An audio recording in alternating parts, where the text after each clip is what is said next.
Electric charges and fields.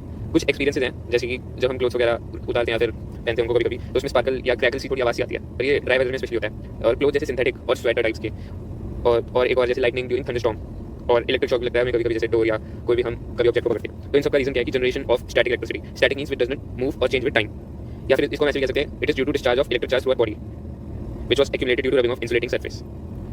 Electrostatics study of forces, fields and potential which arise from static charge. अब एक fact है कि amber rubbed with wool और silk attract light objects. ये किसने दिया था? Thales of Miletus in Greece in 600 BC. जो इलेक्ट्रिसिटी वर्ड है ना, वो ग्रीक वर्ड से है इलेक्ट्रॉन, जिसका मीनिंग है एम्बर। फिर कुछ एक्सपेरिमेंट्स हुए काफ़ी सारे, जैसे ग्लास रॉड, सिल्क और फर, प्लास्टिक के सारे मटेरियल थे, इनको रब करके देखा तो कुछ उनके कंक्लूजन निकले। एक्सपेरिमेंट देखें बुक से पढ़ सकते हैं। मेन कंक्लूजन है कि इलेक्ट्रिक चार्ज है वो टू टाइप्स के हैं, और जो प्रॉपर्टी है which differentiates the two charge is called polarity of charge. और like charges repel, unlike attract. Unlike charges जो हैं they neutralize और nullify each other. Therefore they are named positive and negative. They were named by Benjamin Franklin. अब कोई भी object अगर charge है तो उसको हम कहेंगे इलेक्ट्रिफाइड या फिर चार्ज, अगर उसमें चार्ज नहीं है तो उसको कहेंगे न्यूट्रल।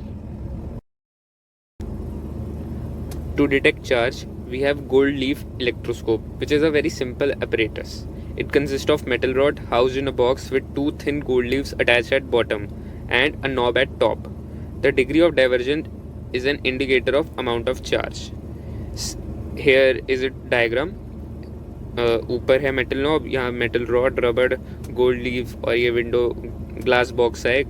तो इसमें होता क्या, जैसे पॉजिटिव चार्ज है, यहाँ पे ऊपर हमने नॉब में टच किया तो ये चार्ज यहाँ से ट्रांसफर होता यहाँ पहुँच जाएगा प्लस, और plus plus like charge repel, तो ये जो शीट है ये खुल जाएगी। अब फिर ये भी दे रखा है कि हम खुद कैसे बना सकते हैं सिंपल इलेक्ट्रोस्कोप, अपने आप से बुक में दे रखा है। और ये वर्क कैसे करता है तो वही बता दिया जैसे मैंने, कि यहाँ से पॉजिटिव चार्ज हमने दिया, ये टच होते होते यहाँ गया तो डाइवर्ज हो गया। ऐसे अगर हम इसको करके भी देख सकते हैं कि जो कोई भी पेपर लेंगे उसको आयरन मतलब प्रेस कर देंगे, फिर मोड़ देंगे उसको, अगर वो ऐसे रिपेल हो जाएगा। वही सेम है कि like charges repel each other. अब नेक्स्ट क्वेश्चन आता है कि व्हाई या हाउ बॉडीज एक्वायर चार्ज। देखो हमें पता है कि मैटर में एटम्स होते हैं, मॉलिक्यूल्स वगैरह, तो नॉर्मली तो वो न्यूट्रल होते हैं, मतलब चार्जेस जो हैं बैलेंस होते हैं। अब बोलो ना तुम, देखो इलेक्ट्रिकल फोर्सेस मतलब बहुत जरूरी है। They hold molecules and atoms in solid, they are responsible for adhesive force of glue, they are also responsible for surface tension. 11th में पढ़ा था नहीं, मतलब काफी ज़्यादा वाइड स्प्रेड है ये all pervasive encompasses every field in our life, तो therefore it is essential to learn about this force. चलो वापस हम अपने क्वेश्चन पे आते हैं। हमें इलेक्ट्रीफाई करने के लिए या तो ऐड करना है, रिमूव करना है कोई भी एक तरीके का चार्ज। जब हम कहते हैं ना बॉडी चार्ज है, तो इसका मतलब हम कह रहे हैं कि यही या तो चार्ज ज़्यादा, वो कोई भी one type of charge is more और लेस, मतलब एक्सेस और डेफिसिट ऑफ चार्ज को हम रेफर करते हैं। अब जो इलेक्ट्रॉन्स होते हैं ना वो लेस टाइटली बाउंड होते हैं कुछ, तो इसलिए वो ट्रांसफर हो जाते हैं। अगर हमने बॉडी से इलेक्ट्रॉन निकाल लिया तो पॉजिटिव चार्ज, और अगर डाल दिया तो नेगेटिव चार्ज। अब कुछ मेन पॉइंट है, देखो जो चार्ज है ना वो नया नहीं आता, बस ट्रांसफर ही हो रहा है, और बहुत ही छोटा फ्रैक्शन ट्रांसफर होता है, क्योंकि जो कुछ ही होते हैं ना जो लेस टाइटली बाउंड होते हैं, only less tightly bound electrons can be transferred. तो इसलिए जब हमने वो एक्सपेरिमेंट वगैरह करे थे ना, तो उसमें कुछ पेयर्स में स्टिक करा था, जैसे ये वाला, ये जैसे ग्लास को सिल्क के साथ रब करने से हुआ और फर को प्लास्टिक के साथ, ठीक है। Some substances readily allow passage of electricity through them, while others do not. जो allow करते हैं वो कंडक्टर्स क्यों करते हैं, क्योंकि उनके पास इलेक्ट्रिक चार्जेस होते हैं, इलेक्ट्रॉन मतलब which are free to move, ठीक है। इसके एग्जांपल है मेटल, ह्यूमन, एनिमल, अर्थ। और इंसुलेटर्स जो नहीं अलाउ करते, which do not allow, तो उनको बहुत ही ज़्यादा they offer high resistance to the passage of electricity. इनके एग्जांपल्स हैं, मतलब ज़्यादातर नॉन मेटल्स होते हैं, जैसे glass, porcelain, plastic, nylon, rubber. अब when some charge is given to a conductor, अगर हम कोई चार्ज कंडक्टर को देते हैं तो उसके सरफेस पे ना पूरा डिस्ट्रीब्यूटेड हो जाता है, over it readily gets distributed over the entire surface. जबकि अगर हम इंसुलेटर को कोई चार्ज देंगे ना तो वो एक ही जगह पे टिका रहता है, स्टेज एट सेम प्लेस। इसका रीजन क्या है वो नेक्स्ट चैप्टर में देखेंगे, ठीक है। अब एक क्वेश्चन आता है कि व्हाई नायलॉन और plastic comb gets electrified on combing dry hair और ऑन रबिंग, ठीक है, but a metal particle like spoon does not. तो इसका वही कंडक्टर और इंसुलेटर के कंसेप्ट है सिंपल सा, कि जैसे charge and metal lead to our body to ground, since दोनों ही कंडक्टर है तो दोनों आपस में इलेक्ट्रिसिटी को पास होकर गायब कर देंगे, उसके चार्ज हो गया तो। अब यही जो हमने किया ना, sharing the charges with the earth, this is called earthing और ग्राउंडिंग।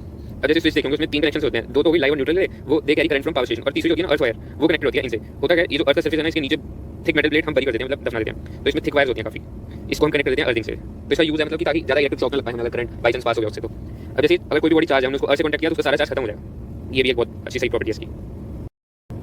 अब जैसे कोई भी प्लास्टिक रॉड है, इसको चार्ज करके नेगेटिव, अगर हम इसको कोई भी जैसे पिस्तौल कोई भी सब्सटेंस होता है उससे टच कर दिया तो इसमें जो नेगेटिव चार्ज है उसमें भी आ जाएगा, ये भी नेगेटिव चार्ज हो जाएगी। अभी नेगेटिव चार्ज हो जाएगी तो इस चार्जिंग के प्रोसेस को कहते हैं कॉन्टैक्ट टच करें तो चार्जिंग बाय कॉन्टैक्ट। तो ये जो है ये रिपेल कर देगी, दोनों में नेगेटिव चार्ज रहेगा, और ये अट्रैक्ट करेगी ग्लास रॉड को, क्योंकि उसके ऊपर अपोजिट होता है पॉजिटिव चार्ज। जो एक्सपेरिमेंट जो करे थे पहले उससे पता चल गया हमें, ठीक है। सवाल आता है कि why electrified rod attracts light objects. इसके लिए ना हमें समझना पड़ेगा कि इंडक्शन क्या होता है। ये एक्सपेरिमेंट है पूरा, तो इसमें यूज किया होता है मेटल स्फीयर और ये इंसुलेटिंग स्टैंड। अब इसलिए ना इमेजिनेशन को अपनी खोलने का मतलब इमेजिनेशन करनी है इसमें। ये जैसे हमारे पास रॉड है, पॉजिटिव चार्ज यहाँ से नेगेटिव को अट्रैक्ट करेगी, पॉजिटिव वाले दूसरी साइड चले गए, अब ये जुड़े हैं दोनों, ठीक है। मैंने नीचे का इंसुलेटिंग स्टैंड भी बनाया है सिंपल के लिए। फिर हम नेक्स्ट में क्या करेंगे कि इन दोनों को थोड़ा सेपरेट कर देंगे, तो अभी भी नेगेटिव इधर है, पॉजिटिव उधर ही रिपेल्ड है। अब हमने रॉड को हटा दिया यहाँ से, अभी नेगेटिव वापस इधर भागेंगे, पॉजिटिव दोनों अट्रैक्ट करेंगे आपस में, पर तो जा नहीं सकते क्योंकि बीच में तो गैप आ गया इनके, बस हो गए हमारे चार्ज ये नेगेटिव और ये पॉजिटिव। इंडक्शन मतलब कि हमने इनको बिना छुए चार्ज कर दिया। इसमें देखो ये जो नेगेटिव वाले ने इसमें फोर्स ऑफ अट्रैक्शन लगी है रॉड की वजह से, और रिपल्शन भी हो गया क्योंकि नेगेटिव नेगेटिव इस हिस्से में काफी हो गए, ठीक है। तो जब इक्वल हो जाएंगे तो फिर यही टिक रह जाएंगे। तो इसमें मेन बात क्या है कि जो चार्ज आता है ना वो इक्वल होता है और अपोजिट होता है, बिल्कुल इसके इन दोनों में देखो इक्वल और अपोजिट चार्ज आ गया। और इसमें ना doesn't lose charge as in contact. जब हमने चार्जिंग बाय कॉन्टैक्ट करा था तो उसमें फिर चार्ज थोड़ा लूज हो जाता है ना, इसलिए। और इसमें तो अगर कुछ टच नहीं करा तो सेम चार्ज आ रहा है इसमें। यही सेम चीज होती है जब हम when charge rod is brought near light objects, ठीक है, वहां पे भी ऐसी प्रोसेस होता है। This happens even when light object is not a conductor. अब जरूरी नहीं है कि जैसे हमने एक्सपेरिमेंट वगैरह करें कि जैसे हम अपनी कोम को ड्राई में करते हैं तो लाइट ऑब्जेक्ट पेपर को उठा लेती है, तो पेपर को कंडक्टर छोड़िए पर तभी हो जाता है। तो सेम फिनोमेना ऐसा होता है और बाकी इसको हम डिटेल में बाद में स्टडी करेंगे इन टॉपिक्स के अंदर, इलेक्ट्रिक फ्लक्स और डाइलेक्ट्रिक चैप्टर 2 में। ठीक है, यहाँ पे जो फोर्स ऑफ अट्रैक्शन है वो ज्यादा हो जाती है फोर्स ऑफ रिपल्शन की, it overweights. Aim to charge a metal sphere positively without touching it. कोई इंडक्शन कर देंगे इसमें, ये हमारे पास स्फीयर, इसको हमने टच नहीं, अभी इस पे चार्ज नहीं, हम नेगेटिव रॉड ले आए, यहाँ पॉजिटिव आ गया, नेगेटिव आ गया। अब यहाँ पे पॉजिटिव तो है, हम नेगेटिव हटा देंगे, नेगेटिव नहीं चाहिए ना, तो इसको हम ग्राउंड से कनेक्ट कर देंगे, मतलब हम टच कर देंगे इधर, क्योंकि करंट इतना छोड़ेगा, हमारी बॉडी कंडक्टर है ना, तो ग्राउंड में सारा चार्ज चला जाएगा नेगेटिव। ठीक है, तो ये बस पॉजिटिव रह गया यहाँ पे। अब बस इसको रोड हटा दिया, पॉजिटिव हो गया। अब बाई चांस मान लो अगर हमें इसमें वो करना होता, अभी पॉजिटिव करे तो नेगेटिव करना होता, तो रोड पॉजिटिव ले लेते, नेगेटिव इधर आ गया, पॉजिटिव उधर रह गया, तो ग्राउंड से पॉजिटिव सॉरी नेगेटिव चार्ज यहाँ गया, हो गया बस चार्ज नेगेटिव। ठीक है, चार्ज दो टाइप्स होते हैं, पॉजिटिव नेगेटिव, हमने अभी तक पढ़ लिया। ठीक है, हमें समझ आ गया, उनके इफेक्ट एक दूसरे को कैंसिल कर देते हैं। ठीक है, ये भी ठीक है, सही बात है। अब when size of charge bodies is small with respect to या in comparison to distance between them they are called point charges. इस मतलब जो बॉडी है ना, मतलब स्फीयर टाइप की, तो हम उसका अज्यूम करेंगे all the charge content is assume to be concentrated at one point in space, ये होते हैं पॉइंट चार्जेस।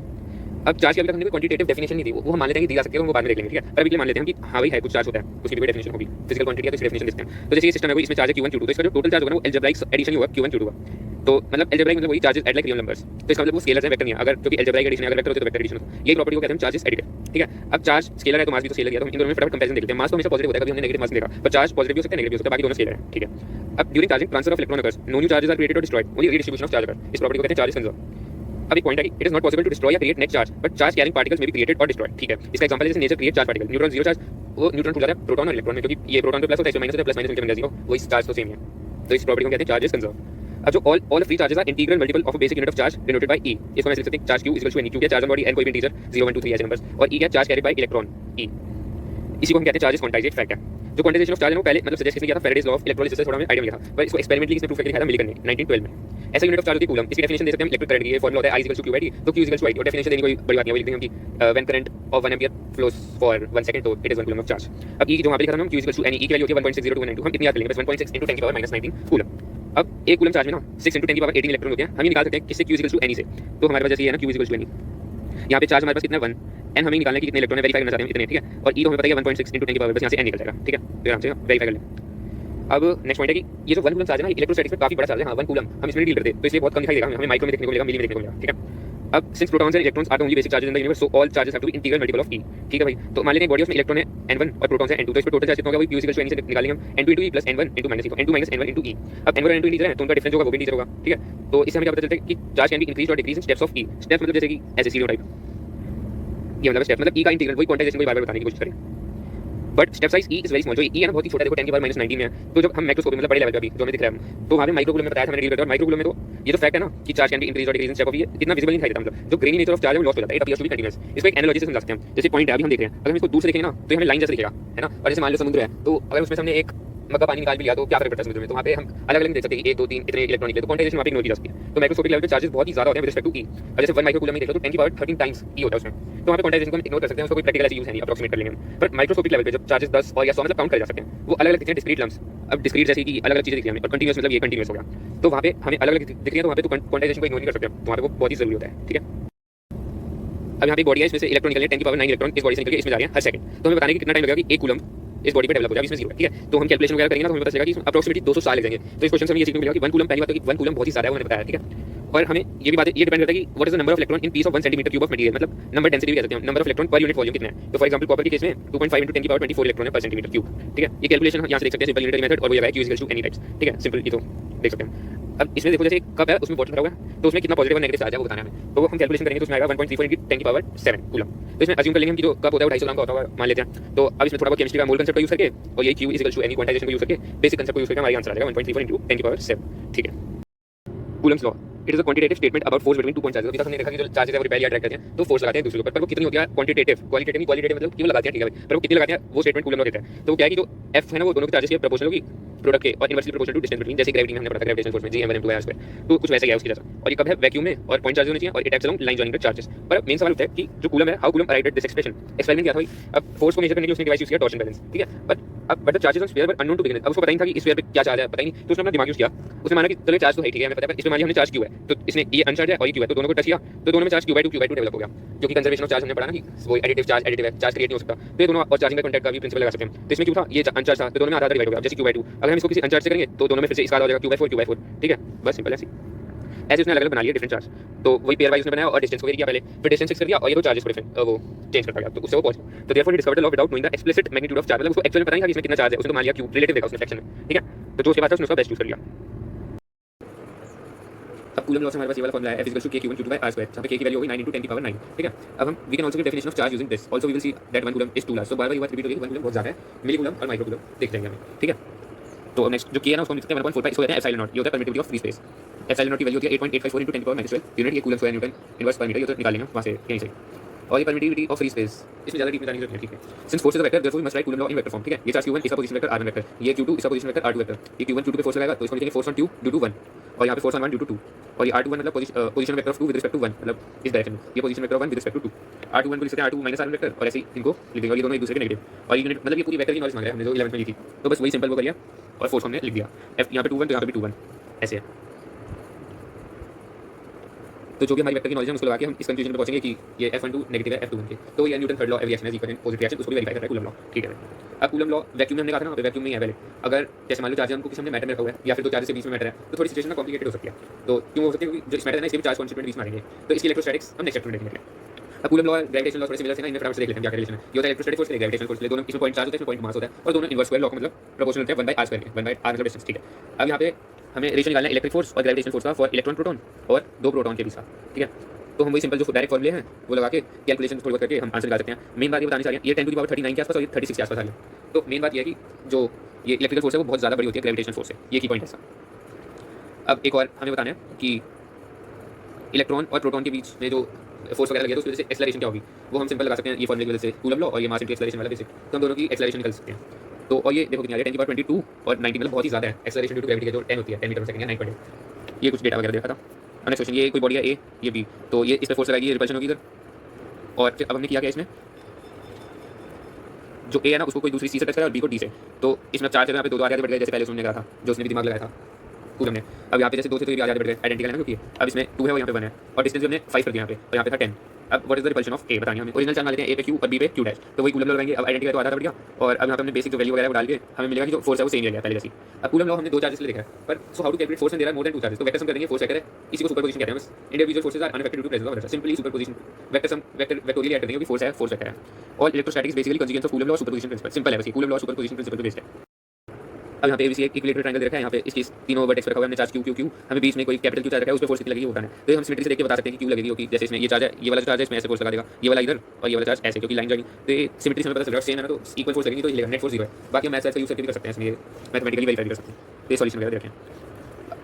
अब ये देखा है suppose resultant non zero in some direction, अगर मान लेते हैं रिजल्ट कुछ डायरेक्शन में आती, जीरो नहीं आती, तो what would happen if the system was rotated through 60 degree about O, मतलब हमने इसको ऐसे रोटेट कर दिया अबाउट O, ये ना O, तो इसके अबाउट हमने ऐसे रोटेट करा, तो फर्क क्या पड़ेगा, मेरे ख्याल से कुछ फर्क नहीं पड़ना चाहिए फोर्स पे, तो सेम रहनी चाहिए फोर्स जो भी आएगी अगर। अब यहाँ पे ये दूसरा क्वेश्चन है, ये सिंपल वही हमें कूलम्स लॉ लगाना है और वो वेक्टर की नॉलेज होनी चाहिए, इसलिए वेक्टोरियली ऐड कर दिया हमने। अब हमें ये बात बताइए, मान लो Q चार्जर, यहाँ पे स्मॉल Q चार्जर, इस पे फोर्स लगाएगा ये capital Q F = k Q/r² Coulomb law. पर अब सवाल उठा है, if charge Q is removed then what is left in the surrounding, is there nothing, if there is nothing then how does the force act when you place the charge Q। तो ऐसे question को answer करने के लिए we have to understand the concept of field. देखो field के according क्या, ये जो चार्ज है ना Q, it produces electric field everywhere around the surrounding, और field produces force on charge Q, ठीक है। तो charge Q electric field produce करेगा और वो फील्ड फोर्स प्रोड्यूस करेगी। इस इलेक्ट्रिक फील्ड का फॉर्मूला हो गया ये k Q/r², मतलब ये कैपिटल Q प्रोड्यूस कर रहा है ना, k Q/r², इसमें इसकी जरूरत नहीं है क्योंकि इंडिपेंडेंट है, बस सोर्स पे डिपेंड करेगा। तो फील्ड मतलब क्या है, field signifies how some distributed quantity, वो स्केलर भी हो सकती है, वेक्टर भी हो सकती है, वेरीज विद पोजीशन। तो F = Q, अगर हम इसको Q से मल्टीप्लाई कर दे तो वही हमारा फोर्स का फॉर्मूला आ गया कूलम्स वाला, तो वही है वैसे। अब ऐसा यूनिट ऑफ इलेक्ट्रिक फील्ड क्या, न्यूटन पर कूलम, यहाँ से आ गया F/Q, फोर्स की हो गई न्यूटन, चार्ज की हो गई कूलम, और एक वोल्ट अपॉन मीटर भी होती है, नेक्स्ट चैप्टर में देख लेंगे। अब इलेक्ट्रिक फील्ड यहाँ से F/Q, ये Q है ना, ये बहुत छोटा होना चाहिए, क्यों होना चाहिए, जैसे Q है तो अपनी फील्ड प्रोड्यूस करेगा, ये वाला स्मॉल Q है ये भी अपनी फील्ड प्रोड्यूस करेगा, तो इससे हिल जाएगा, डिस्टर्ब हो जाएगा, तो हमें इसको डिस्टर्ब नहीं करना, तो इसलिए सोर्स चार्ज को डिस्टर्ब ना करने के लिए जो Q है ना बहुत छोटा होना चाहिए, मतलब जीरो हो तो नहीं सकता, क्योंकि फिर दिक्कत हो जाएगी, तो इसलिए मतलब जीरो के आसपास होना चाहिए, ठीक है। पर इसको कैसे करेंगे हम, प्रैक्टिकल सॉल्यूशन क्या है, इसको hold Q by some unspecified force, हम होल्ड करेंगे। अब later we will see that electric force due to planar sheet, there charges on sheet are held by force due to unspecified charge constituent inside sheet, तो मतलब कैसे भी करके हमें Q disturb नहीं करना, ये वाला जो सोर्स चार्ज है हमारा, और ये जो टेस्ट कर रहा है उसको हम टेस्ट करेंगे। जो इलेक्ट्रिक फील्ड है वो इंडिपेंडेंट है टेस्ट चार्ज के, बताइए दिया, क्योंकि वैसे डेफिनेशन में तो आ रहा है F/Q, पर क्योंकि F प्रोपोर्शनल Q के Q बढ़ेगा तो F भी बढ़ेगा, तो इंडिपेंडेंट रहेगी, it depend only on position and location. और ये 3D में इमेजिन करेंगे हम, अगर पॉजिटिव चार्ज है तो उसे रेडियली आउटवर्ड निकलेगी और नेगेटिव है तो उसमें इनवर्ड निकलेगी। अब इसे पोजीशन एंड लोकेशन पर डिपेंड करती है, तो इक्वल डिस्टेंसेस पे इलेक्ट्रिक फील्ड सेम होगी, तो ऐसे जैसे ये स्फीयर है तो यहाँ पे इलेक्ट्रिक फील्ड सेम होगी, इसको कहेंगे हम स्फेरिकल सिमेट्री। तो यहाँ पे हम सुपरपोजिशन प्रिंसिपल वगैरह लगा के वही सेम ही है, वैसे वेक्टर इलेक्ट्रिक फील्ड तो वेक्टर है तो वेक्टोरियली ऐड करेंगे, वो ये सुपरपोजिशन प्रिंसिपल। पर अब एक मेन क्वेश्चन उठता है कि why concept of electric field, क्यों हम जब फोर्स सिंपली हम डायरेक्टली कूलम लॉ से मेजर करते हैं, इलेक्ट्रिक फील्ड यूज किया। अब इलेक्ट्रोस्टैटिक में, इन electrostatic this concept is convenient but not necessary, it's an elegant way, elegant मतलब अच्छा लगता है, हम ये बात को कहने का कि इलेक्ट्रिकल एनवायरनमेंट बना लेते हैं चार्ज, फील्ड होता क्या है? It is a quantity that is defined at every point in space. वैसे इसका जो ट्रू सिग्निफिकेंस है ना वो तभी हमें समझ आएगा जब हम टाइम डिपेंडेंट इलेक्ट्रोमैग्नेटिक फिनोमेना को डील करेंगे। देखो जैसे थोड़ा डीप आकर समझने की कोशिश करेंगे। ये Q1 Q2 चार्जेस हैं, इनके बीच में फोर्स लगी होगी। अब दोनों ना मोशन में है, एक्सेलरेटेड मोशन। तो अब हमें एक बात बताइए कि जो maximum speed which a signal और information can go from one point to another is speed of light. तो यहाँ से जैसे इसमें मोशन हुआ, इसमें मोशन हुआ, दोनों में फोर्स वगैरह चेंज होगी। तो there will be some time delay between cause and effect. Cause क्या है? Motion of Q1, motion of Q1 होगा तो इसमें फोर्स भी लगेगी इसमें, तो कुछ डिले होगा, डिले, टाइम डिले। तो उसको हम कैसे एक्सप्लेन कर सकते हैं? फील्ड पिक्चर की मदद से। Accelerated motion of Q1 produces electromagnetic waves. यहाँ से जैसे कुछ होगा ना तो इसमें से वेव्स वगैरह निकलेंगी, कुछ मोशन करेगा, इस पे ये फोर्स लगा देगा ऐसे, which propagate with speed c and cause a force on Q2. तो it elegantly accounts for time delay. Elegant मतलब बहुत अच्छे से, मतलब अच्छा लगता है। अब field transport energy और the concept of field was first introduced by Faraday. Now it is central concept in physics. अब ये क्वेश्चन है कि इलेक्ट्रॉन फॉल कर रहा है, डिस्टेंस है 1.5 सेंटीमीटर, और यहाँ पे प्रोटॉन फॉल कर रहा है, सेम डिस्टेंस है, इलेक्ट्रिक फील्ड का मैग्नीट्यूड भी सेम है। इस केस में बस सेम, यहाँ पे डायरेक्शन अपोजिट कर दी, तो हमें बताने की टाइम ऑफ फॉल क्या होगा और इसको कंट्रास्ट करना है फ्री फॉल अंडर ग्रेविटी। ठीक है, तो हम वही सॉल्यूशन देखते हैं इसका। एक्सेलरेशन का फॉर्मूला ये E/me, ये कहाँ से आ गया? ये हमें बताया ना, F = m होता है, और इलेक्ट्रोस्टैटिक फोर्स किसके बराबर होती है?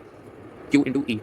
तो यहाँ से एक्सेलरेशन का फॉर्मूला आ गया Q/E/m, Q मतलब वही E है यहाँ पे। ठीक है, और ये टाइम वाला फॉर्मूला कहाँ से आ गया? Basic S = ut + ½ at², initial velocity 0, तो S = ½ at²। यहाँ से T की वैल्यू आ गई वही 2, S की जगह S लिख दिया, बस हो गया। अब बस इसी में वैल्यू वगैरह में पुट करके देखेंगे, एक्सेलरेशन और इलेक्ट्रॉन और प्रोटॉन की निकल जाएगी बस, तो उससे टाइम भी निकाल लेंगे हम। तो टाइम यहाँ पे ये रिजल्ट 2.9 × 10⁻⁹ और यहाँ पे 10⁻⁻7, तो ये वाला जो नंबर ये बड़ा है। ठीक है, तो अब यहाँ से हम कंफ्यूजन क्या निकालते हैं कि जो हैवी पार्टिकल है ना प्रोटॉन, उस पर उसको गिरने में ज़्यादा टाइम लग रहा है, पर ग्रेविटेशन के केस में ऐसा नहीं होता। वहाँ पे time of fall is independent of mass. अब क्योंकि वहाँ पे ये रीजन क्या है, वहाँ पे जो ए है ना वो कांस्टेंट रहता है ना, क्योंकि जी होता है वहाँ पे 10 मीटर पर सेकंड। अब यहाँ पे तो डिपेंड कर रहा है इलेक्ट्रिक फील्ड की वजह से, तो मास पे डिपेंड कर रहा है, बस ये बेसिक डिफरेंस है इसमें। हाँ, एक और बात, इसमें हमने here we ignored acceleration due to gravity, क्योंकि अब इसको कैलकुलेशन से देखते हैं। एक्सेलरेशन ऑफ प्रोटॉन कितनी है? इतनी, 10⁻12 की रेंज में, पर जी तो भाई इतनी, बस 10 9.8 इतनी है, तो इससे फर्क ये तो बहुत ज़्यादा है, तो इसलिए नेग्लिजिबल है, इसको इग्नोर करते हैं। अब यहाँ पे 2 पॉइंट चार्जेस रखे हैं, एक प्लस और ये दो चार्जेस रखे हैं। हमें बताना है एक तो इस लोकेशन पे कितनी इलेक्ट्रिक फील्ड है, यहाँ पे ये बी, ये ए और ये सी, यहाँ पे इलेक्ट्रिक फील्ड कितनी है। तो सिंपल है, वही सुपरपोजिशन प्रिंसिपल, कूलम लॉ वगैरह, वेक्टर की नॉलेज से हम इसको सॉल्व कर सकते हैं और फील्ड वगैरह आ जाएगी भाई। ये सॉल्यूशन इसमें देखा क्या? ठीक है, अब हम इतनी जैसे इलेक्ट्रिक फील्ड कर रहे हैं, उसको हमने फॉर्मूला वगैरह देखा। अब हम इसको ना पिक्टोरियल देखेंगे। तो जैसे पॉजिटिव चार्जेस में से वेक्टर हमने बना रखे हैं, इस पॉइंट पे इलेक्ट्रिक फील्ड इतनी, जो लेंथ है ना वो प्रोपोर्शनल है उसकी स्ट्रेंथ की, मतलब स्ट्रेंथ बता रही है, ज़्यादा लाइन तो मतलब ज़्यादा स्ट्रेंथ, और जो वेक्टर है ये डायरेक्शन भी बता रहे हैं, इधर फील्ड की डायरेक्शन इतनी, इस पॉइंट पे इतनी है। अब अगर हमने इन एरोस को कनेक्ट कर दिया ना तो वही फील्ड लाइन हो गई, उसको हम कहेंगे इलेक्ट्रिक फील्ड लाइन। पर इस समय डायरेक्शन तो पता चल गया, पर स्ट्रेंथ का क्या हुआ इसमें, तो वो देखते हैं।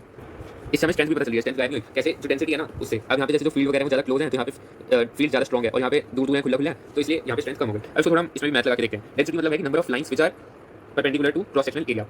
देखो जैसे ये 3D में इमेजिन करना पड़ेगा, थोड़ा सा ये डीप टॉपिक है, इसको ध्यान से समझिए। इलेक्ट्रिक फील्ड प्रोपोर्शनल होती है 1/r² के, कूलम लॉ से हमें पता चला, और जो डेफिनेशन भी है, और एरिया होता है r² के प्रोपोर्शनल, जैसे पाई स्क्वायर साइड स्क्वायर, तो मतलब r² के प्रोपोर्शनल यहाँ पे। अब नंबर ऑफ फील्ड लाइन तो कांस्टेंट है, देखो ये इस एरिया की बात कर रहे हैं हम यहाँ पे, ये एरिया, जैसे ये एरिया, ये एक एरिया और ये लाइन वगैरह, तो इस एरिया से भी 4 लाइनें गुजर रही हैं, इस एरिया से भी 4 लाइनें, एरिया तो r² के प्रोपोर्शनल बढ़ता जा रहा है, और जो इलेक्ट्रिक फील्ड की स्ट्रेंथ है वो कम होती जा रही है 1/r²। तो ये इससे हम देख सकते हैं। अब देखो जैसे हमने मान लिया कि यहाँ पे कुछ है एक एरिया और यहाँ पे कुछ है, अब इसे दोनों सेम ही है और एक ही पोजीशन पे है सीधी लाइन में। अब इस एरिया से 2 लाइनें गुजर गई, इससे एक भी नहीं गुजर रही, तो यहाँ पे फील्ड स्ट्रेंथ कम हो गई और यहाँ पे ज़्यादा है, बस ये थोड़ी सी बात थी।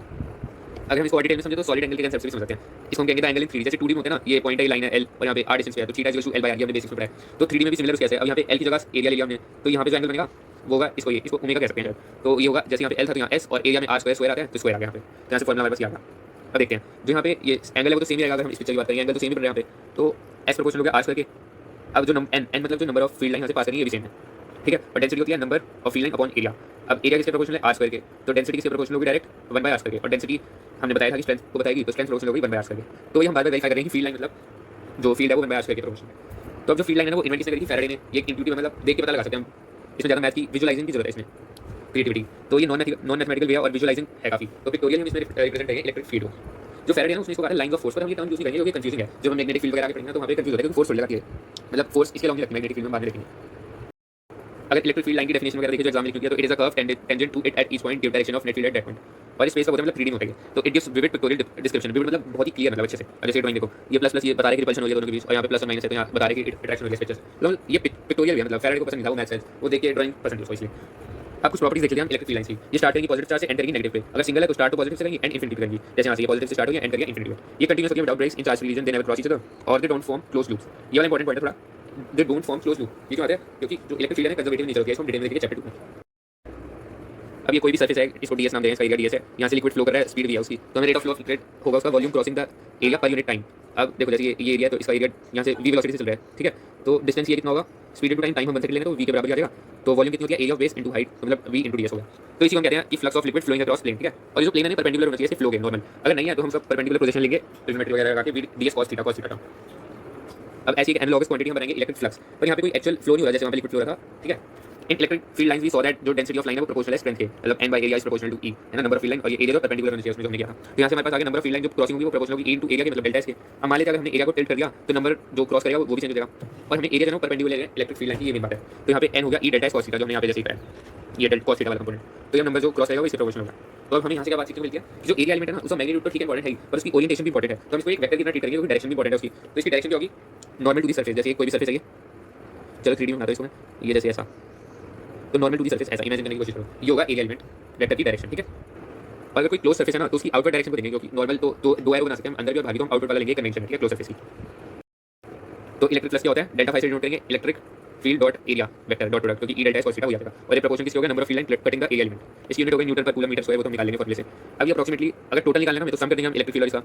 अब ये जो अप्रोक्सीमेटली साइन है ये क्यों है, क्योंकि जो इलेक्ट्रिक फील्ड है वो हमने अज्यूम करके कांस्टेंट, पर अगर नहीं है बाई चांस तो हमें अगर इक्वल टू लाना तो वही इंटीग्रेशन की कैलकुलस इन्वॉल्व करता है, वही अगर प्रोडक्ट है तो ठीक है समझा सकते हैं फिर वो। तो डेल्टा इसको बहुत छोटा कर देंगे हम, बस ये जो सिग्मा इसी जगह इंटीग्रेशन करके तो इक्वल टू एग्जैक्ट आ गया हमारे पास। अब देखते हैं इलेक्ट्रिक डाइपोल होता है, it is a pair of equal and opposite point charges q and q separated by distance 2a। Convention लेंगे इसकी जो डायरेक्शन होगी ना वो from -q to q charge होगी अलोंग द लाइन जॉइंट, जैसे -q plus q 2a distance है, ये मिड पॉइंट होगा, इसको कहेंगे सेंटर ऑफ डाइपोल, और ये जो डायरेक्शन है -q से q है, ये डाइपोल की डायरेक्शन। अब इसमें total charge -q plus q, total charge तो 0 है, इसका मतलब ये नहीं इलेक्ट्रिक फील्ड भी होगी, since q and -q are separated by distance. तो जब हम इलेक्ट्रिक फील्ड को ऐड करेंगे ना दोनों की वजह से तो वो कैंसिल नहीं होगी, क्योंकि वेक्टर एडिशन है, सिंपल डायरेक्ट एडिशन थोड़ी है कि प्लस और माइनस कर जाएगा, ठीक है।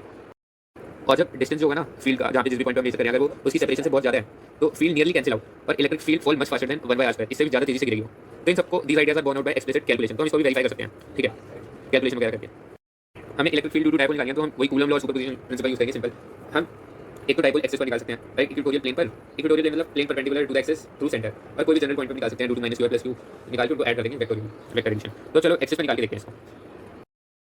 अब जैसे ये q, ये -q, तो डाइपोल इसकी डायरेक्शन होगी 2a सेपरेशन, इस पॉइंट पे निकालनी है हमें। q की वजह से फील्ड उस तरफ होगी रिपेल करेगा, और ये -q है तो अट्रैक्ट करेगा, और इन दोनों के बीच में डिस्टेंस कम है तो फील्ड इसकी स्ट्रॉन्गर होगी और इसकी कम होगी, तो इसलिए बड़ा है और ये छोटा है। अब बस वही कूलम लगा के इनको वेक्टोरियली ऐड करके हम इस पॉइंट पे पहुंच जाएंगे, और अगर r much greater than a होगा तो हम इसको निगलेक्ट कर सकते हैं, a को इसको 0 मार देंगे इसकी कंपैरिजन में, तो r स्क्वायर, तो ये r की पावर 4 हो जाएगी यहाँ से, r कट गया, तो बस ये एक्सप्रेशन आ गया हमारे पास for r much greater than a। मतलब ये देखो ये जो r है बहुत बड़ा है इस डाइपोल की लेंथ के कंपैरिजन में, ठीक है। अब इक्वेटोरियल प्लेन वाला देख लेते हैं, q ये -q, ये हो गया सेंटर, इससे प्लेन पास कर रहा है, इस पे ये कोई पॉइंट p है। अब जो q है इधर होगी इसकी वजह से फील्ड, सॉरी यहाँ पे ऐसे, और ये जो -q है इसकी इधर अट्रैक्ट करेगा, तो दोनों का जो नेट होगा वो इस तरफ होगा। अब इसको हम ऐड कर देंगे वेक्टोरियली, तो जो कंपोनेंट अगर हम इसको वो कंपोनेंट अब इनको ऐड करना है वेक्टर जो भी आपको पता है, जैसे भी आपको पता है वैसे कर सकते हो। अलग अलग तरीके, एक तरीका ये है कि इसको कंपोनेंट में तोड़ दें हम, कि जैसे एक तो इसका हो गया हॉरिजॉन्टल कंपोनेंट और एक इसका वर्टिकल, इस वाले वेक्टर का, और इसका भी हो गया ऐसा एक हॉरिजॉन्टल और एक वर्टिकल, तो वर्टिकल वाले तो कैंसिल हो गए, बाकी ये वाले ऐड हो जाएंगे सिंपल डायरेक्ट। तो वैसे वो तो वेक्टर एडिशन में आप जैसे भी कर सकते हैं। तो यहाँ पे क्या कंपोनेंट जो नॉर्मल टू डाइपोल एक्सिस है वो कैंसिल हो जाएंगे, और जो अलॉन्ग है वो ऐड होके ये हमें रिजल्ट दे देंगे। और वही बात अगर r much greater than a है तो हम a को निगलेक्ट कर देंगे, तो हमारे पास ये एक्सप्रेशन आ जाएगा, बस सिंपल निकल गया। अब जो दो रिजल्ट आए ना हमारे पास, हम उसमें देखेंगे जो इलेक्ट्रिक फील्ड है उसमें q और a दोनों ही आ रहे हैं, एक नहीं आ रहा कोई भी। तो at large distances electric field depends on q and a, product पे डिपेंड करेगी, अलग अलग डिपेंड करे, तो यहाँ पे q और a को मिला के टर्म में डालेंगे डाइपोल मोमेंट वेक्टर, वो q into a, 2a मतलब वही डिस्टेंस बिटवीन द टू, वो distance between two charges of dipole, ठीक है, और डायरेक्शन इसकी वही p क्या मतलब वही -q से q। अब तो इसलिए हम उन फॉर्मूले को मॉडिफाई कर लेंगे ताकि याद करने में आसानी हो। डाइपोल एक्सिस वाला है तो उसका हो गया k 2p/r3, और यहाँ पे हो गया k p/r3 माइनस डायरेक्शन बताया इसका। अब यहाँ पे तो देख लो, अब हम देख सकते हैं फॉर्मूले में जो इलेक्ट्रिक फील्ड है वो 1/r3 के प्रोपोर्शनल है, ना कि 1/r² है, ठीक है। वही बात जो वहाँ पे लिखी थी ना यहाँ पे ये वाली की at r greater than the 2 electric field fall much faster than 1/r², वही बात वहाँ पे 1/r3 के प्रोपोर्शनल आ गई, वेरीफाई हो गया उसी बात। और इलेक्ट्रिक फील्ड एक तो डिस्टेंस पे डिपेंड करिए और एंगल पे डिपेंड करिए बिटवीन r एंड p, मतलब अगर जैसे ये डाइपोल है वेक्टर तो किस एंगल पे हम निकालना चाहिए इधर, तभी हमने देखा ना दो स्पेशल केस है, तो ये वाला और एक ये वाला। एट एनी वाला हमने लिखा नहीं, उसको भी हम कर सकते हैं वेक्टर एडिशन करके, तो वो भी हम निकाल लेंगे। अब डाइपोल का एक स्पेशल केस देखते हैं, जब जो सेपरेशन है ना दो चार्जेस के बीच में वो बहुत छोटी हो जाए, और जो चार्ज है वो अगर वो छोटी हो गई 0 के तो चार्ज को थोड़ा बड़ा करना पड़ेगा ताकि ये जो प्रोडक्ट है फाइनाइट रहे, तो ऐसे डाइपोल को कहेंगे पॉइंट डाइपोल, मतलब सिंपल बहुत छोटा डाइपोल जिसके बीच का जो डिस्टेंस है ना बहुत कम रहे, तो उसको कहेंगे पॉइंट डाइपोल। अब कुछ मॉलिक्यूल्स होते हैं जिसमें centres of positive and negative charge same place पे रहते हैं, तो जो डिस्टेंस है वो 0 रहेगा, 0 हो गया तो उनका डाइपोल मोमेंट भी 0 हो गया, ठीक है। तो पर अगर इलेक्ट्रिक फील्ड अप्लाई करें ना हम तो दे डेवलप डाइपोल मोमेंट। पर कुछ ऐसे होते हैं जिसमें जो सेंटर होते हैं पॉजिटिव और नेगेटिव के वो कोइंसाइड नहीं करते, तो उनके पास परमानेंट डाइपोल मोमेंट होता है, ऐसे मॉलिक्यूल को कहते हैं पोलर मॉलिक्यूल। इसका एग्जांपल हो गया H2, ये हमने केमिस्ट्री में देखा है।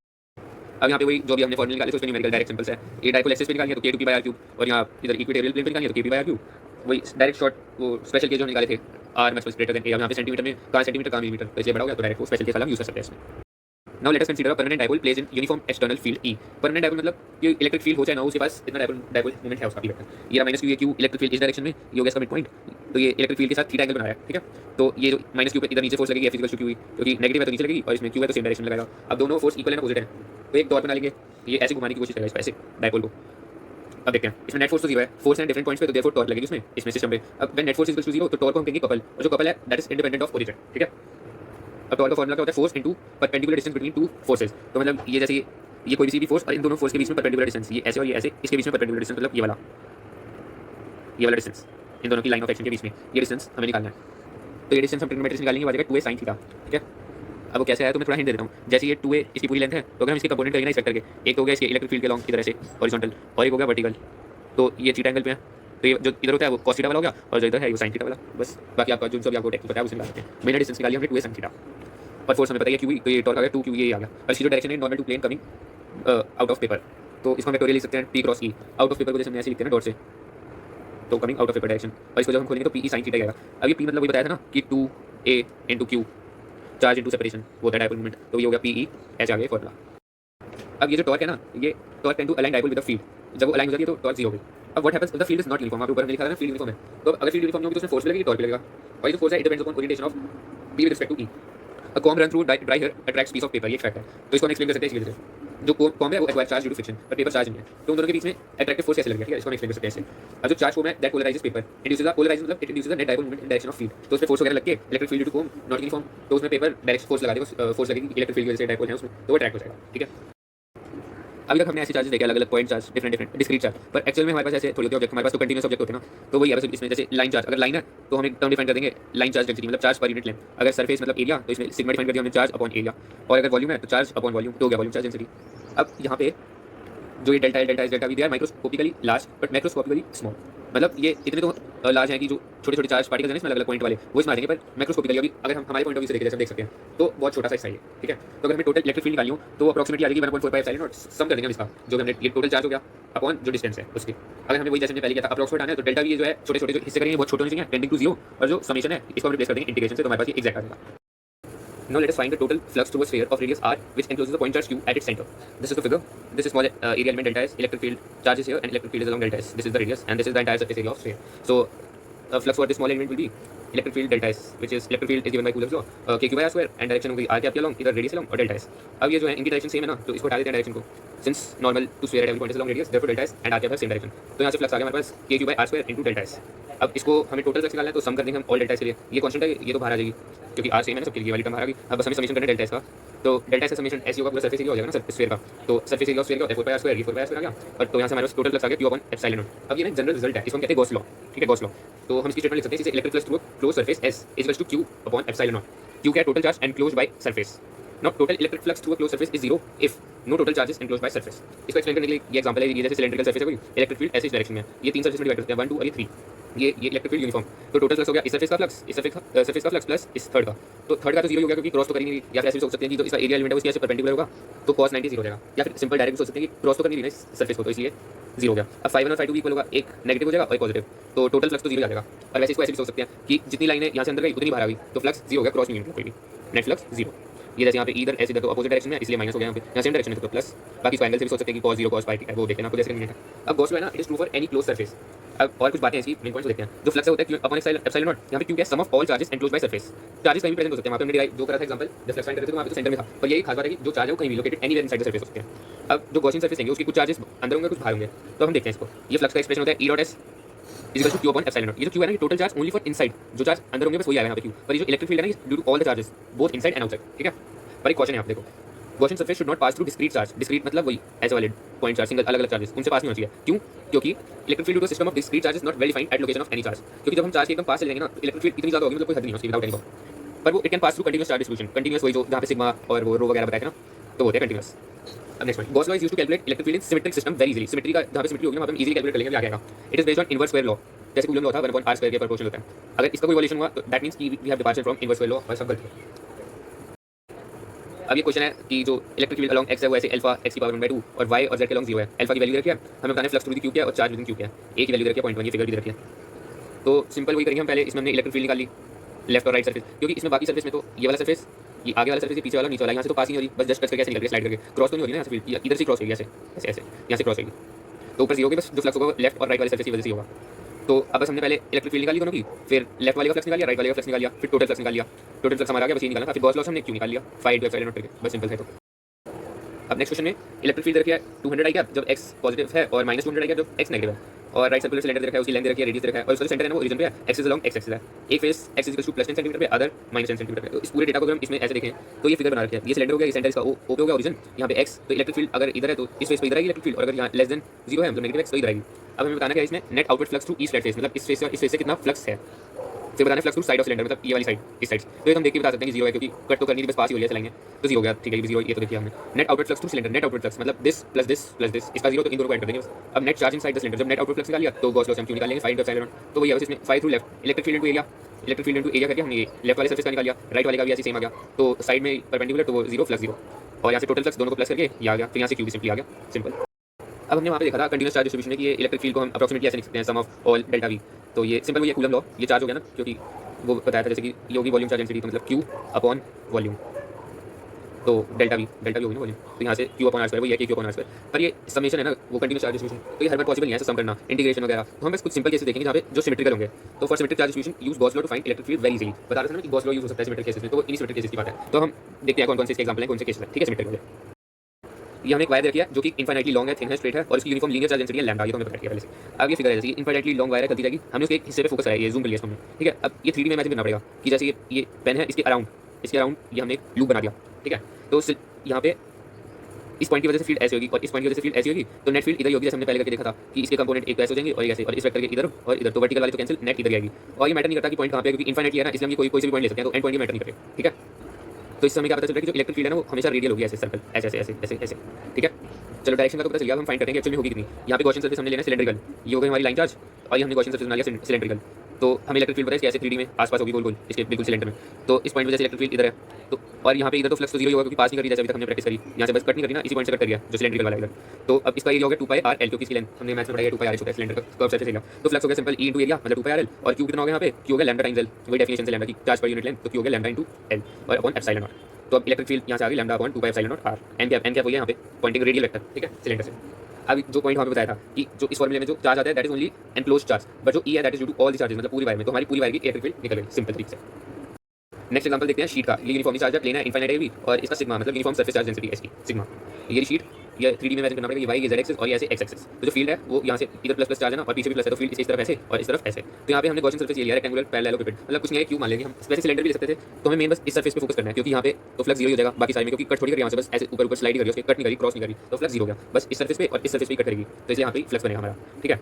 तो फ्लक्स क्या हो गया, इधर का इलेक्ट्रिक फील्ड इनटू एरिया, इस सरफेस का जो भी एरिया होगा और यहाँ पे भी इस सरफेस का जो भी एरिया होगा, तो एक तरफ तो पॉजिटिव है और यहाँ पे भी पॉजिटिव है, क्योंकि दोनों नॉर्मल वेक्टर के अलॉन्ग है, तो पॉजिटिव पॉजिटिव, बाकी आप एंगल से भी करके देख सकते हो, ठीक है, जैसे आपको कन्वीनियंट लगे। तो टोटल फ्लक्स हमारा आ जाएगा 2 टाइम्स EA, दोनों को ऐड करेंगे तो EA 2 टाइम्स EA, और नेट चार्ज एनक्लोज कितना है यहाँ पे, sigma into area upon epsilon naught. तो एरिया कट गया, तो इलेक्ट्रिक फील्ड क्या आ गई, sigma upon 2 epsilon not an cap क्या है, इसी के अवे फ्रॉम द शीट, ठीक है। तो हमें यहाँ से क्या बात पता चलती है कि जो E है ना वो इंडिपेंडेंट है x y z की, मतलब डिस्टेंस के इंडिपेंडेंट है वो, बस वो डिपेंड करता है सरफेस चार्ज डेंसिटी कितनी है, कहाँ पे मेजर कर रहे हैं वो मैटर नहीं करता इसमें। अब नेक्स्ट हम देखते हैं शेल। शेल यूनिफॉर्मली चार्ज है, थिन है, स्फेरिकल है, इसकी सरफेस चार्ज डेंसिटी सिग्मा और रेडियस r। तो ये रहा शेल, रेडियस r और इसकी सरफेस चार्ज डेंसिटी सिग्मा। अब हम इलेक्ट्रिक फील्ड फाइंड करेंगे एक पॉइंट P जो आउटसाइड है और एक इनसाइड पे। तो आउटसाइड के लिए हमने बाहर गॉसियन सरफेस बना लिया, पास हो रहा है, और इनसाइड में भी इस पॉइंट से गॉसियन सरफेस पास हो रहा है। तो जो आउटसाइड में होगा इलेक्ट्रिक फील्ड इनटू एरिया, इसका एरिया क्या होगा 4 पाई स्मॉल r स्क्वायर, और चार्ज कितना है q, तो सिग्मा इंटू 4 पाई r, मतलब q ही ले सकते हैं नेट, तो आ गया k q by r square, मतलब ये वैसे बिहेव करेगा कि जो इस पे पूरा चार्ज है ना वो इसके सेंटर पे कंसंट्रेटेड है, ऐसे बिहेव कर रहा है। अब अंदर देखते हैं हम, अंदर इसके तो कोई चार्ज ही नहीं है, q एंड क्लोज टू 0 है, तो इसका तो एरिया फ्लक्स मैटर नहीं करता, डायरेक्ट लिख देंगे हम इलेक्ट्रिक फील्ड 0, क्योंकि q अपॉन एप्सिलॉन नॉट में q 0, तो फ्लक्स 0 तो इलेक्ट्रिक फील्ड 0 बस। अभी हम ना अंदर वाले केस में अगर हम यूनिफॉर्म मास शेल लेंगे तो वो एनसीईआरटी ने बस नीचे लिख के छोड़ रखा है, तो हम उसको देख सकते हैं अगर देखना चाहें तो। यूनिफॉर्म मास शेल मतलब ऐसा कुछ कि जैसे ये है, उसमें तो अभी इस वाले में तो बस बाहर था चार्ज, तो उसमें पूरा डिस्ट्रीब्यूटेड है। तो वैसे इसको समझने के लिए ना एक आगे एग्जांपल भी आएगा आइटम वाला, तो हम उससे थोड़ा हिंट ले सकते हैं, तो हम समझ सकते हैं इस टॉपिक को क्या कहना चाहते हैं, ठीक है। तो मैं इस एग्जांपल की बात कर रहा हूँ। अर्ली मॉडल ऑफ एटम देखा है हमें, उसमें न्यूक्लियस में पता है पॉजिटिव होता है और पॉइंट चार्ज होता है, उस पे चार्ज होगा Z मतलब एटॉमिक नंबर, और वो surrounded by uniform density of negative charge up to radius r। तो हमें बताना है electric field at distance small r from nucleus. अभी जो r है ये मतलब पॉइंट अंदर भी हो सकता है इसके और बाहर भी हो सकता है, तो मतलब ये इनडायरेक्टली हमें इस केस के बारे में है, ठीक है। तो हम इसको समझते हैं। ये फिगर देखिए, एटम ये बीच में न्यूक्लियस, ये नेगेटिव चार्ज यूनिफॉर्म ऐसे डिस्ट्रीब्यूटेड है, तो और इसका रेडियस r एटम का। हमें बताना है कि इस पॉइंट पे इलेक्ट्रिक फील्ड क्या होगी और इस पॉइंट पे इलेक्ट्रिक फील्ड क्या होगी, ठीक है। तो इसको हम देखते हैं। देखो हमें पता है कि एटम न्यूट्रल होता है ना, तो उसमें जितना पॉजिटिव चार्ज तो उतना ही नेगेटिव चार्ज। अब पॉजिटिव चार्ज उसमें कितना है, Z गिवन है हमें, तो नेगेटिव चार्ज कितना होना चाहिए, माइनस Z के इक्वल, मतलब माइनस साइन मतलब कितना ही होना चाहिए Z, है ना। तो अब हम मान लेते हैं कि ये जो रो है ना, रो ये वही है volume charge density negative charge की। तो इतनी वॉल्यूम में ये r है ना इसका रेडियस, तो वॉल्यूम कितनी होगी 4/3 पाई r cube into density surface charge density. तो ये गया हमारे पास नेगेटिव चार्ज, और ये इसके बराबर होगा माइनस Z के। तो यहाँ से हम सरफेस वॉल्यूम चार्ज डेंसिटी निकाल लिया, ये इतनी आ गई। अब हम चलते हैं स्टेप बाय स्टेप। जब r less than capital R, मतलब जो पॉइंट है वो अंदर है, तो फ्लक्स कितना होगा E इंटू 4 पाई r square small r square. अब Q कितना है हमारे पास, Q वो क्या है, तो पॉजिटिव चार्ज प्लस इतने एरिया में जितना चार्ज आ रहा है, मतलब इस इतने की volume multiply by per unit volume कितना है, मतलब कि वॉल्यूम चार्ज डेंसिटी। तो यहाँ से जब हमने Q की वैल्यू निकाल ली, तो अब Q हमने इसमें फॉर्मूले में पुट कर दिया फ्लक्स, बस फॉर्मूले में पुट कर दिया, तो इलेक्ट्रिक फील्ड आ जाएगी हमारे पास इतनी Q एंक्लोज, ये हो गया ना Q enclose upon epsilon not. अब जब R बड़ा है तो टोटल चार्ज कितना हो गया, प्लस Q और माइनस Q, तो Q नेट 0 तो इलेक्ट्रिक फील्ड 0, क्योंकि फ्लक्स 0, बस सिंपल। अब इस वीडियो में मैंने क्या क्या कवर कर लिया, एनसीईआरटी का जो मेन टेस्ट होता है और एग्जांपल जो सॉल्व है। अब रह गया हमारे पास बॉक्स आइटम और कुछ जो स्टार मार्क होते हैं वो भी रह गए, समरी आ गई और एक टेबल देखा फिजिकल क्वांटिटी, वो तो चलो हेल्प लिए दोनों समरी वगैरह तो देख लिए। पॉइंट्स टू पॉइंट रह गए, एक्सरसाइजेस रह गई और कुछ बीच बीच में लिंक्स रह गई, वो मैंने देख लिया। चलो उसको देखेंगे। Okay, thank you so much, wish you all the very best.